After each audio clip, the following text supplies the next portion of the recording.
जय श्री कृष्णा। राधे राधे। कल हमने बैसाख मास माध्यम 18 का अध्ययन किया, जिसमें हमने देखा कि शंख मुनि व्याध से बता रहे हैं कि उसने कौन से पिछले जन्म में बुरे कर्म किए थे जो इस जन्म में उसकी स्थिति ऐसी हुई। आइए आगे 19वें अध्याय में देखते हैं कि और कैसे शंख मुनि व्याध के सारे सवालों का जवाब देते हैं। चलिए शुरू करते हैं 19वां अध्याय। प्रथम पूज्य वंदन करूं महादेव के लाल, रिद्धि सिद्धि दाता तुम्ही हो दीन दयाल। बोलो गणेश जी महाराज की जय।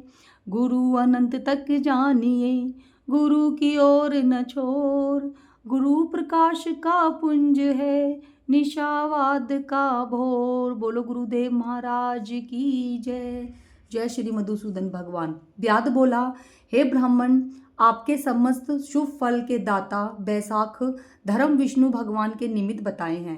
वह विष्णु कैसे हैं, उनके लक्षण परिणाम क्या हैं, कैसे लोग अपने सद्भावों से इन्हें जान सकते हैं। बैसाख धर्म क्या है जिसके विष्णु भगवान प्रसन्न होते हैं, यह मुझसे बताइए। व्याध के इस प्रकार पूछने पर शंख मुनि बोले कि हे व्याध, मैं विष्णु भगवान के कलमश रहित रूप का वर्णन करता हूँ। यह रूप ब्रह्मा आदि से लेकर किसी मुनि के ध्यान में नहीं आता। विष्णु भगवान पूर्ण शक्ति युक्त निर्गुणा अनंत सच्चिवादन स्वरूप हैं। संपूर्ण चराचर विश्व उन्हीं के आश्रय और वश में है। अब मैं तुझे उसकी परमात्मा साक्षात्कार ब्रह्मा के लक्षण बताता हूँ, जिससे उत्पत्ति, स्थिति, संहार, आवृत्ति, नियम, प्रकाश, बंधन, मोक्ष, वृत्ति होती है। इस परमात्मा के जन्म आदि तो केवल शास्त्र से जानने योग्य हैं। वेद, स्मृति, पुराण, इतिहास, पंचरात्रि और महाभारत ये विष्णु भगवान के आत्म स्वरूप हैं। इन्हीं के द्वारा विष्णु भगवान जाने जाते हैं, अन्य किसी प्रकार से नहीं जाने जाते। इनके जन्म, कर्म और गुणों को जानकर प्राणी मोक्ष पाता है। कर्म से विष्णु भगवान का महात्म्य शासित होता है। इसी प्रकार देव, ऋषि, पिता और परमात्मा प्रत्येक में शक्ति रूप में विद्वान रहते हैं। प्रत्यक्ष आगम या अनुमान के बल पर ज्ञान से सुख में प्रथम मनुष्य को उत्तम जानो, फिर ज्ञान आदि द्वारा आवृत राजा को 100 गुना अधिक जानो। इससे तत्वाभिमानी देवताओं का सत्य गुणाधिक जाना जाता है। देवताओं से सत्य ऋषि बड़े हैं, सत्य ऋषियों से अग्नि, अग्नि से सूर्य, सूर्य से बृहस्पति, बृहस्पति से वायु, वायु से इंद्र, इंद्र से पार्वती, पार्वती से जगत गुरु महादेव, महादेव से बुद्धि देवी, बुद्धि से भी प्राण बलिष्ठ हैं। प्राण से अधिक कुछ नहीं है और यह संपूर्ण जगत प्राणमायक है। प्राण से ही अब जगत वैशिष्ट है। नील मेघ के समान प्रभा युक्त, सबका आधारभूत इसके सूत्र कहे हैं।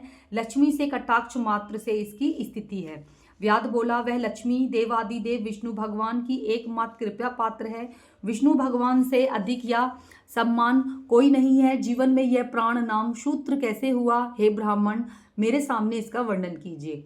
परमात्मा प्राण से परे कैसे हैं? शंख मुनि बोले, हे व्याध, जो निर्गुण तू पूछता है वह सुन। मैं संपूर्ण जीवों द्वारा प्राणाधिक के उद्देश्य से कहता हूँ। प्राचीन काल में नारायण भगवान ने कमल योनि में ब्रह्मादिक देवतादिक रच कर कहा, मैं ब्रह्मा को तुम्हारा राजा बनाऊंगा और जो कोई तुमसे सर्वश्रेष्ठ हो उसे तुम युवराज बनाओ, परंतु वह शील, शौर्य और आद्य गुणों से युक्त होना चाहिए।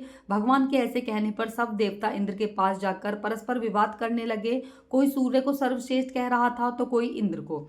जब वह किसी प्रकार का निर्णय नहीं निकाल पाए, तब नारायण के पास आए और नमस्कार कर कर कहने लगे कि हे महाराज, हमने आपसे बहुत विचार किया, परंतु हम में से कोई भी किसी श्रेष्ठ निर्णय पर नहीं पहुंच पाया है। अतः हे प्रभु, आप ही इसका निर्णय करके हमारे संशय को दूर करिए। देवता के इस प्रकार प्रश्न सुनकर भगवान श्री हरि हंसने लगे और विराट रूप शरीर में से जिसके निकलते से शरीर गिर पड़े और फिर उसके प्रवेश होने से खड़ा हो जाए, वही सब देवताओं से अधिक श्रेष्ठ होता है और कोई नहीं होता। यह सुनकर देवताओं ने तथास्तु ऐसा ही हो कहा। जब जयंत नाम का देवता भगवान के पांव से निकल गया, तब उसको पंगु कहने लगे। घ्रौनिंद्रिय में से दक्ष नाम प्रजापति निकल गए, तब उसे षंड कहने लगे। हाथों से संपूर्ण देवताओं का स्वामी इंद्र निकला, उसे हस्तहीन कहने लगे। नेत्रों से सूर्य निकला, तब उसे काना कहने लगे। नाक से अश्वनी कुमार निकले, तब उन्हें नासिका रहित कहने लगे। कानों से दिशाएं निकली तब उन्हें बहरा कहने लगे, जिहा से वरुण निकल गया उसे अर्सज कहने लगे, वाणी से वाणीश्वर अग्नि निकला तब उसे गूंगा कहने लगे, रुद्र मन से निकल गए तो उसे जड़ कहने लगे। इसी तरह सभी देवताएं शरीर से विभिन्न अंगों से निकल रहे थे, परंतु फिर भी शरीर नहीं गिरा। वह सुनते रहे, खाते पीते सूंघते बोलते चलते रहे, फिर प्राण से निकले ही उसे मृत कहने लगे। तब देवता विस्मित होकर कहने लगे, जब कोई हमसे इस गिरी देह से उठाने में समर्थ होगा तब सर्वश्रेष्ठ और वही युवराज होगा। ऐसी प्रतिज्ञा कर कर्म से जैसे जैसे निकलते गए वैसे वैसे प्रवेश करने लगे, परंतु देह फिर भी ना उठी। अंत में प्राणों के प्रवेश करते ही शरीर उठ खड़ा हुआ।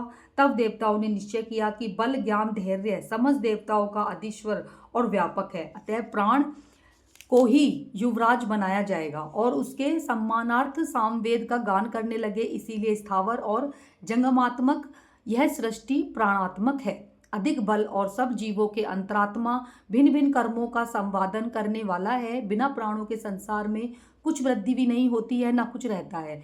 यही प्राण देवात्मक तथा सर्वदेव्य व्यापक और वासुदेव भगवान का अनुवृत्ति और वशीभूत है। इसी के प्राण को विष्णु भगवान का बड़ा सहायक कहते हैं। विष्णु भगवान का ऐसा महात्म्य और लक्षण जानकर जीव पूर्व जन्म मानुवद शरीर त्याग कर नारायण के समीप परम धर्म को पाता है। संघ मुनि के ऐसे वाक्य सुनकर व्याध प्रसन्न होकर कहने लगा, सर्वेश्वर, प्राण की महिमा जो भी कही गई विदित नहीं है, न सुनी गई है, आप मुझसे कहिए। तब शंख मुनि बोले कि प्राचीन काल में देवादि देव अनाम्य नारायण भगवान का अश्वमेघ द्वारा पूजन करने के लिए प्राण गंगा तट पर गया। वहां बहुत से मुनियों को संग ले हल और भूमि को शुद्ध करने लगा। जहां पृथ्वी के नीचे गुफा में कंडव नाम के महात्मा समाधि लगाए हुए बैठे थे, वे हल के बाहर खींच आए। तब प्राण को अपने सामने खड़ा देख क्रोध से श्राप देते हुए बोले कि तेरी महिमा तीनों लोक से जाती रहेगी और भूलोक में तुझे कोई नहीं मानेगा। मुनि के ऐसा कहने पर क्रोध पर प्राण बोला कि मैं निअपराध हूँ, तूने बिना अपराध मुझे श्राप दे दिया, इसीलिए हे कंडव, तू गुरुद्रोही हो और तेरी वृत्ति विश्व में निंदित होगी। तभी से संसार में और विश्व कर भूलोक में प्राण की महिमा प्रसिद्ध नहीं है और श्राप के कारण कंडव गुरु को मार सूर्य का शिष्य हुआ। हे व्याध, जो कुछ तूने पूछा सो सब मैंने कहा, अब जो तुझे आगे पूछना है वो तू पूछ सकता है। ये थी बैसाख मास महात्म्य में 19 की पावन कथा। जय श्री कृष्णा, राधे राधे, हरि बोल।